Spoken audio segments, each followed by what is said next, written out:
નમસ્કાર, આપ જોઈ રહ્યા છો નેશન પ્લસ ન્યૂઝ. હું છું આપની સાથે હેતલ વગર. વલસાડ જિલ્લાના વાપીના ચલા વિસ્તારમાં આવેલી બેલ ખાડીમાંથી મૃત માછલીઓ મળી આવતા લોકટોળા ઉમટ્યા હતા.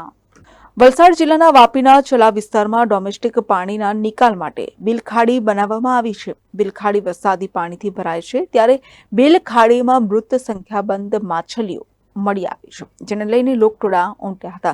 બિલખાડીમાં સંખ્યાબંધ મૃત માછલીઓ દેખાતા અનેક સવાલો ઉઠ્યા છે. ત્યારે માછલીઓના મોતને લઈને જીપીસીબી દ્વારા તપાસ થશે કે કેમ તેવા અનેક સવાલો ઉભા થયા છે. Bureau report, Nation Plus News, Valsad. સમાચારોના સતત અપડેટ મેળવવા માટે અમારી નેશન પ્લસ ન્યૂઝની યુટ્યુબ ચેનલને સબસ્ક્રાઇબ કરો, બેલ આઇકન દબાવો અને જોડાયેલા રહો ફેસબુક, ઇન્સ્ટાગ્રામ અને ટ્વિટર પર.